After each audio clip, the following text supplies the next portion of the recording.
Having learned that Katya had quit her job and stopped sending money, her mother-in-law came running to sort things out, but she didn't expect what Tikhona's daughter-in-law would do next. Before we continue, please tell us what country you're from and how old you are. Enjoy. Katya woke up before her alarm. It was just getting light outside, and the courtyard seemed quieter than usual. The occasional car, wet asphalt, the occasional lights in the neighbors' kitchens. The small room smelled of clean linen and yesterday's mint tea. Her work cardigan hung over a chair, and her bag with documents lay nearby. The bag seemed heavier than it actually was, as if it held not just her wallet and notebook, but all the past years. She stood up, threw on a robe, and went to the kitchen. On the windowsill were 2 gerani, an old whistling kettle, a sugar bowl with a chipped edge. Everything was simple, everything was familiar. Katya turned on the gas, put the kettle on, took out 2 slices of bread, buttered them, and sprinkled them with salt. This was her favorite way to do things since childhood. She made herself some strong tea and waited for the water to start bubbling in the kettle. Everyone else was still asleep. Her mother-in-law, Anna Petrovna, always got up later, at 9 o'clock, and liked to say that an older woman deserves morning quiet and hot coffee. Her husband, Sergei, could sleep until 10 o'clock if he'd had a good time with friends the night before. Lately, he spent more time sitting than working. He explained it simply: the market is like this now, you have to bide your time. Katya sipped her tea and looked at her phone. The banking app was on the screen. A green dot blinked next to one button. Repeat the transfer. In recent years, this button had become as familiar a morning gesture as pouring sugar into a mug. Katya sent money to Anna Petrovna month after month. It was either for medicine, or for utilities, or for a bit before retirement, or for Seryoza, who had a project. At first, the transfers were small and light, like crumbs, then they became heavier. But Katya didn't ask for more than she needed. She had been raised this way. If the family doesn't have enough, help and don't count every ruble. The main thing is peace in the house. Quote. She put her mug on the saucer and quietly said to herself, enough. There was no anger in the words, enough. There was weariness and a certain clarity. Katya opened her laptop and finished typing out her resignation. It's simple. I request your resignation of my own free will. Date. Signature. The boss in accounting is good, he'll understand. On top, she placed a certificate for her remaining vacation pay. A boring piece of paper, but she couldn't do without it. She put it in her bag. Her phone continued to blink a green dot, asking for a repeat transfer. I won't, she said and turned off the screen. At that moment, a door creaked in the hallway.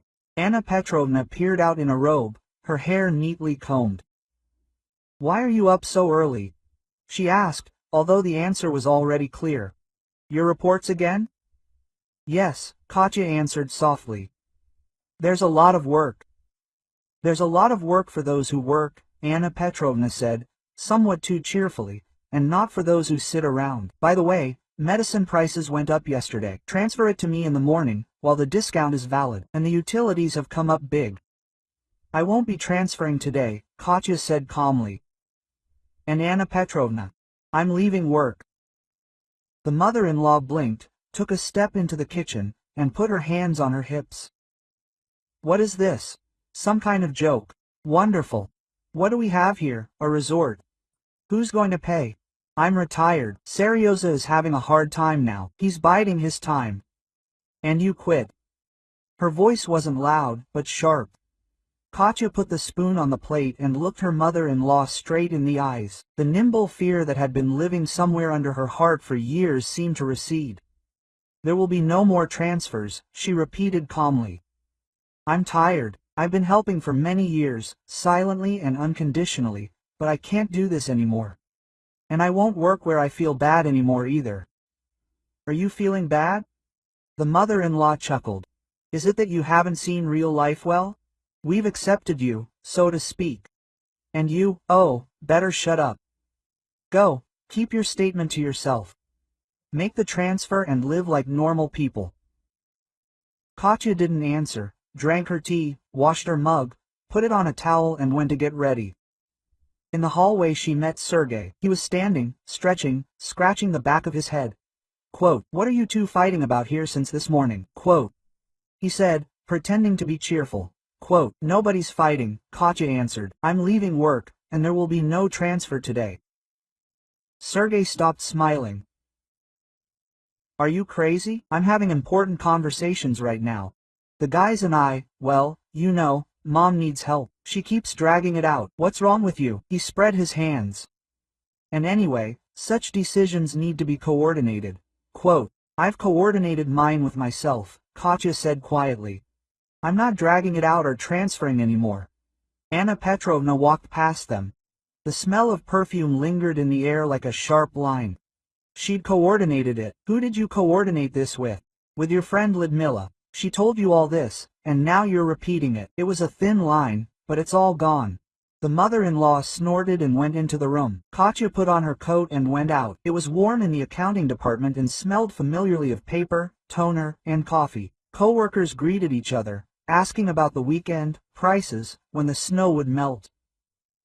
The boss, a man of about 5, kind and even-tempered, read her application and sighed. "It's a shame, Katya, you're neat, you're reliable." "Tired," he didn't look sternly, just attentively. Quote, "Tired of carrying things that aren't my own," she replied, "but if you have a lot of work to fill in, call me.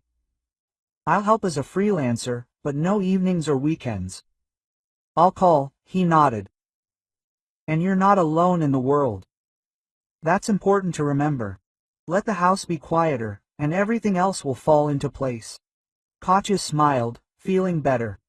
After lunch, she went into the bank and closed the automatic payment. The teller asked, "Why are you stopping?" "Go on with your life," Katya replied, laughing for the first time in a long time. Softly, almost inaudibly.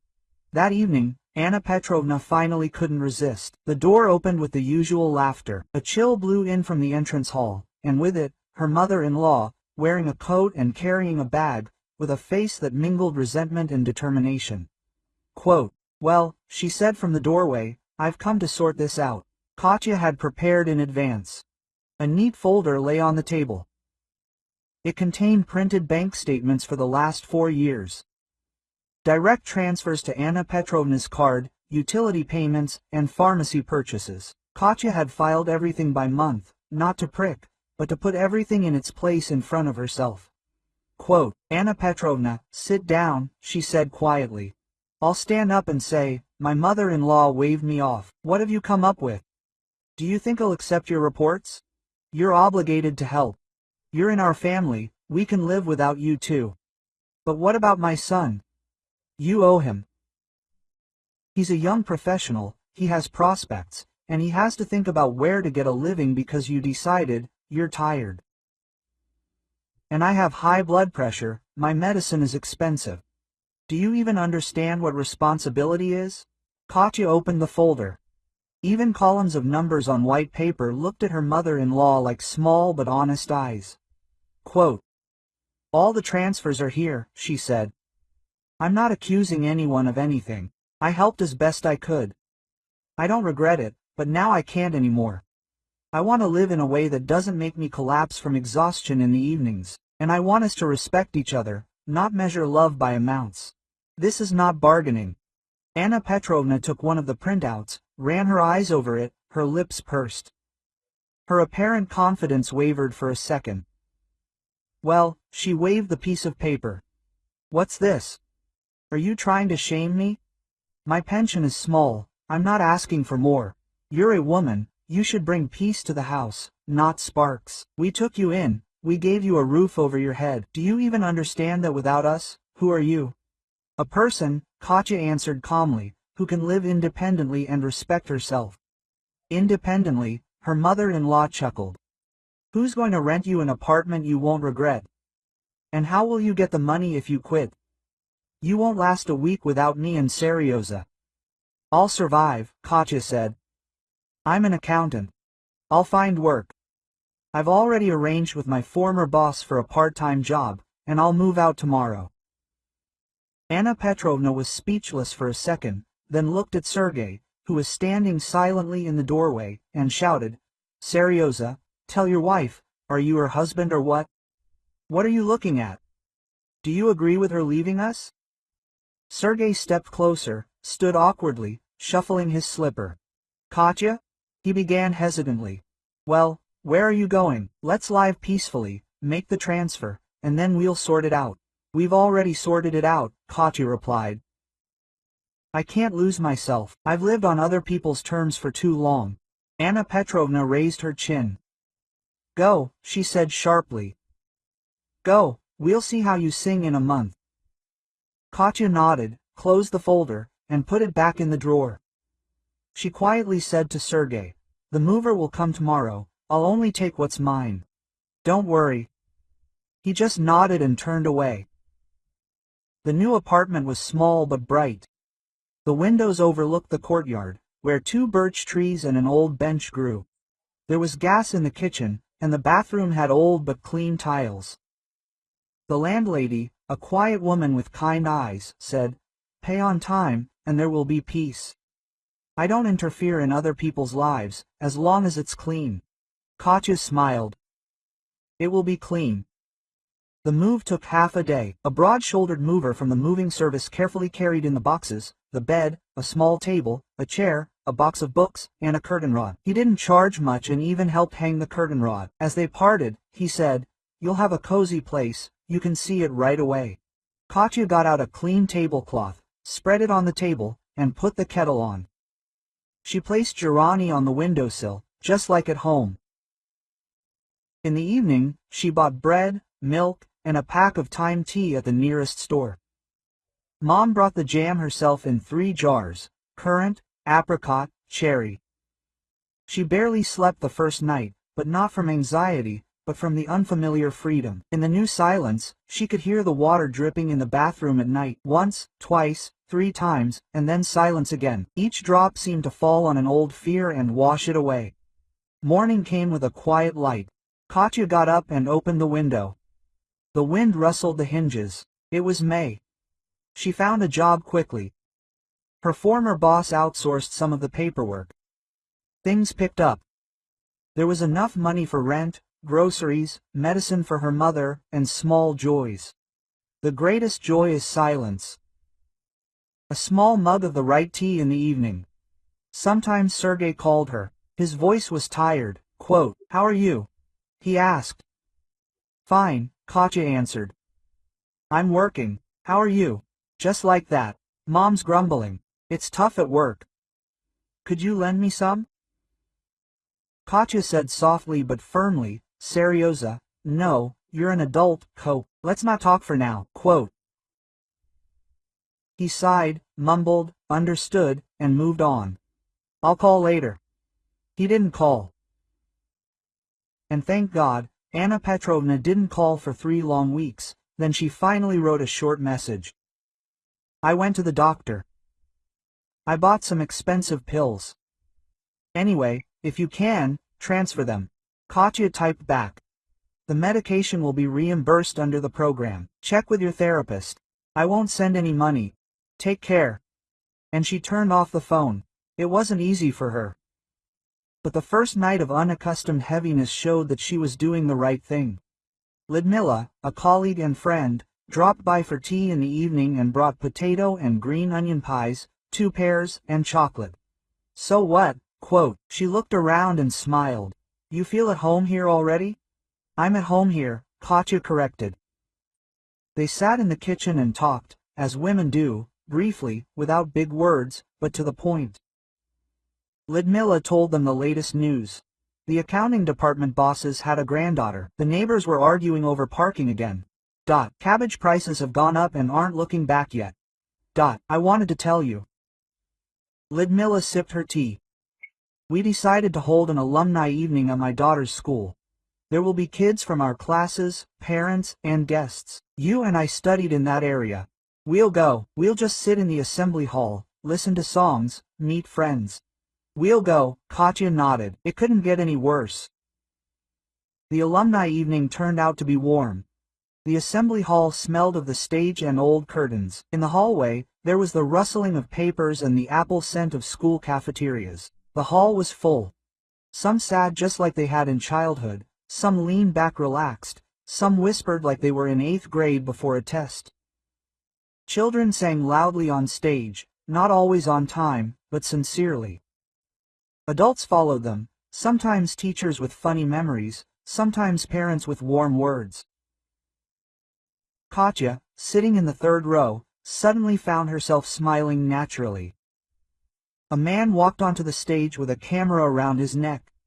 He was of medium height, with a calm gaze and a soft gait. He said hello and said a few simple words. "Thank you to everyone who came. I'm Andre. I took school photos. I want to give the album as a gift," and he showed the photos on the screen.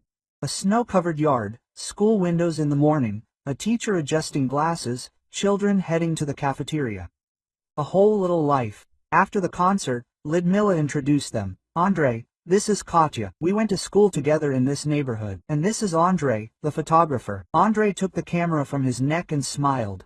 Quote, "Nice to meet you." "The feeling's mutual," Katya replied. They talked for 20 minutes. Nothing special was said, but it felt like the conversation, like a gentle rain, didn't pour, but washed. Andre turned out to be a man who asks just the right amount of questions and is just the right amount of silent. He didn't ask about personal matters, but he sensed when it wasn't necessary. When they went out onto the porch and a cool breeze blew, he said, "They make time tea at the coffee shop on the corner. Shall we go?" "Let's go," Katya said. There were several tables in the coffee shop. A display of pastries was visible. They got tea, a honey cake, and sat by the window. People passed by the window, some holding children by the hand, some carrying packages, some with dogs on a leash. Andre talked about his work, photographing courtyards, people, and small events in the big city for the newspaper. He loves early mornings and late evenings. Katya listened and thought that for the first time the conversation wasn't dragging her down, but held steady, like a hand on her shoulder. Quote, "You know," Andre said, "in my photographs, people almost always turn out better than they are. Because I'm not waiting for a pose, but for the moment when a person stops acting. I also wait with numbers for the moment when they stop being just columns." Katya smiled. "Then it's clear where the mistake is and where the truth is." They both laughed, then fell silent. And it wasn't awkward. Life moved along at a new, calm pace.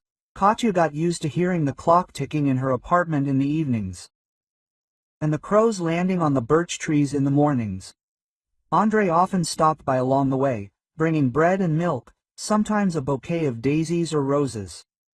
Once he brought a pear and said, "A pear is like warm sunshine, even if it's raining outside."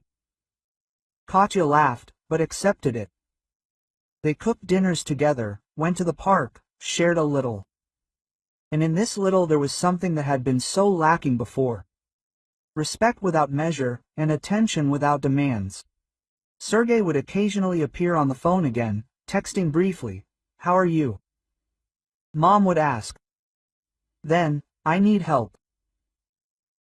Katya would answer once, "I helped you as much as I could. From now on, it's up to you." Quote. And that was the end of it. Anna Petrovna called a couple of times, but Katya didn't pick up. One time, a message came, "I was wrong. I'm sorry." Quote.